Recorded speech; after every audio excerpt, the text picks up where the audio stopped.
And in our top business story, Dubai's non-oil private sector economy contracted last month as global uncertainty and low prices continue to weigh on activity. The Emirates NBD Dubai Economy Tracker reading of 48.9 was down from 50.7 in January and marked the first deterioration in overall operating conditions since data collection began in 2010. A reading of below 50.0 indicates that the private sector economy is generally declining. Above 50.0, that it is expanding. A reading of 50.0 signals no change. Travel and tourism companies noted the fastest deteriorations in business conditions, according to the survey, while the health of the construction, wholesale and retail sectors also deteriorated. Despite the lower reading for Dubai, the overall UAE PMI reading released last week showed an upstick in activity to 53.1 in February from 52.7 the previous month. But the index remained close to its all-time low and was down significantly against February 2015 score of 58.1.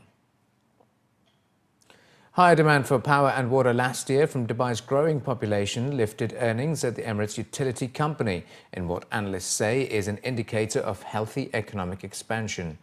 Dubai Electricity and Water Authority reported a 16% rise year-on-year in total comprehensive income attributable to the government of Dubai to 6.2 billion dirhams as the authority's sole shareholder. The Emirates population grew about 9% over the past year, which led to an increase in peak power demand in September to more than 7.69 gigawatts, to a 6.4% increase compared to the same period in 2014.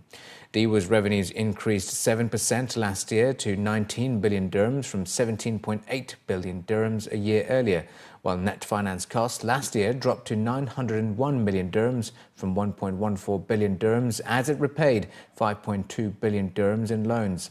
DEWA also said that it had amassed enough cash to meet a $500 million bond maturing in October and that it paid a dividend of 500 million dirhams to the federal government this year. As GCC officials confirmed that the $250 billion 1,200-kilometer GCC-wide rail project will be established, major companies and professionals representing rail industries from around the world have attended the 10th edition of the Middle East Rail Conference held at the Dubai International Convention Center. During a session on how to build an agile and dynamic rail system in the GCC region, rail industry professionals from various countries stated that while putting in place a GCC-wide rail network, all countries in the region need to work on setting up a unified standard following an approach adopted by the European Union of States. Focusing on the approach in the region, experts in the rail industry revealed that many GCC countries, such as the UAE and Saudi Arabia, have already set up the right infrastructure model to achieve their goals of having a regional rail network, but stressed that interoperability and public-private partnership model of financing projects is essential to any success going forward. While talking about the future of mobility in Saudi Arabia, Arabian Railway Company officials stated that they have partnered with the various international companies to offer multidisciplinary railway services, while also providing a range of activities across various railway transportation disciplines, including railway operations, maintenance and logistics support. GCC connection is an idea that it's been there for a long time. The interests of the whole countries in the region to push this idea forward.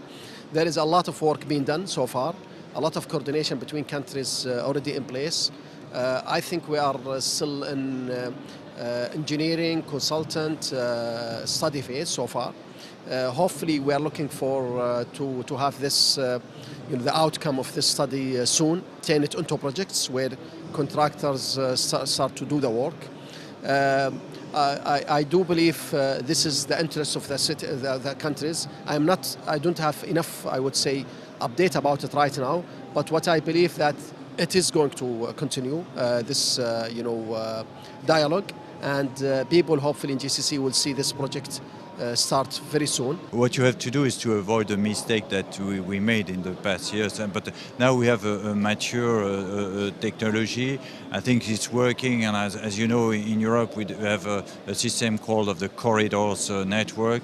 It looks like more or less what you are doing with the GCC network, so you are in the right direction. But of course, we all have a difficult economic situation to face, but little by little, as infrastructure construction will be a priority for you, you will go on the right direction to build this GCC network and to have a very important network in this country of the UAE. How do you get technology so that people can move from one GCC country to another, checking passports, visas without having to stop the trains?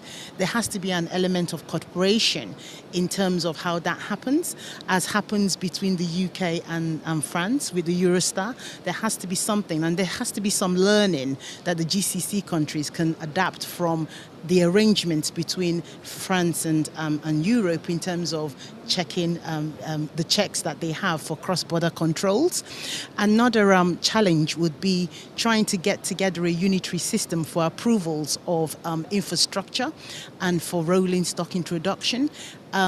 If you don't have a unified standard for approval of infrastructure and approval of rolling stock, then it would be quite difficult to actually have a unified railway. The two-day conference, organised in collaboration with the UAE Ministry of Infrastructure Development, the Federal Transport Authority, Land and Maritime, has brought together rail developers, transport operators and government entities to discuss challenges faced in the rolling out and operating successful rail networks. More than 300 exhibitors from many countries, including the UK and Italy, have participated in the conference, offering their insight into developing a safe and effective network of railways while also developing innovative logistical services across the GCC region. It's been a fantastic turnout. I mean, you look at the UK alone has brought over 50 technology companies to come and exhibit at the events. What we've found is there's a lot of enthusiasm for the railway market. I mean, you know, a lot's been said in the press recently about some of these projects being put on hold, but fundamentally, the railway networks form the backbone of the freight and transport and passenger systems of any world-class city and country. These are projects in the long term that will be going forward, and like I said, forming really the backbone of not just the freight networks but passenger travel as well. A new report by Frost & Sullivan, launched on the sidelines of the ongoing CAPSAT, has revealed that over-the-top online video streaming services will play a major role in the entertainment business of the MENA region, as it is expected to have over 390 million internet users by the end of the decade. The future of television content and viewing patterns of audiences has been the top focus during the three-day trade event for satellite, broadcast and television industry, which opened on Tuesday. With the global value of OTT content expected to reach $27.7 billion by 2018, this year's CAPSAT has a new feature in the shape of Content Marketplace, a dedicated platform for over 30 exhibitors, which include TV and film content creators, production houses and studios and distributors of content.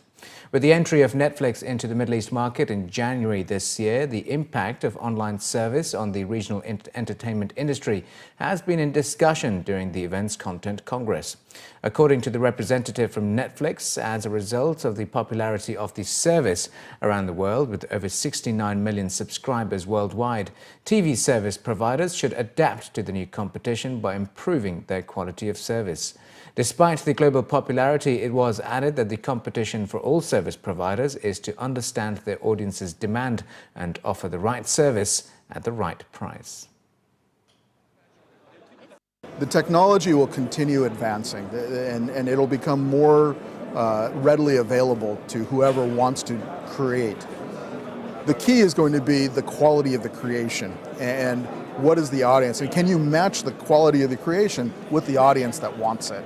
That's the space that is next real benchmark for where content and satellite and cable broadcast, all of that needs to go into, is how do we pair up this amazing content that's being created all around the world with that audience that doesn't even know it exists. We see ourselves as being able to be one of those channels. We prefer being the best of those channels, and we strive to be the best at those channels. But there is a space for everybody at this table. It's not winner takes all. There's room for everybody to have their piece. Meanwhile, regional competitors such as Starzplay Arabia believe that it is about maintaining and developing the right partnerships. According to the president of Starzplay Arabia, their paid subscriber base is increasing by around 500 new users per day, adding that they're expecting to have over 200,000 users by the end of the year. It was also added that the growth has also resulted in their partnership agreement with Etisalat to offer their own service through the telecom operator's eLife service.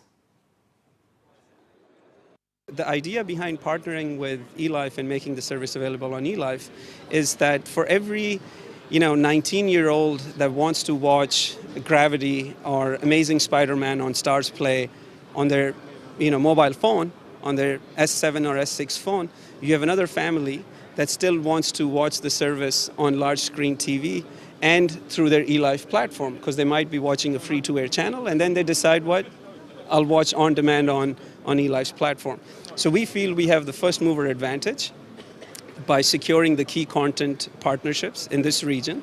And we also have a first mover advantage on partnerships with telecom operators. For example, we were discussing eLife, Etisalat eLife service earlier. Netflix isn't available on eLife, Starzplay is.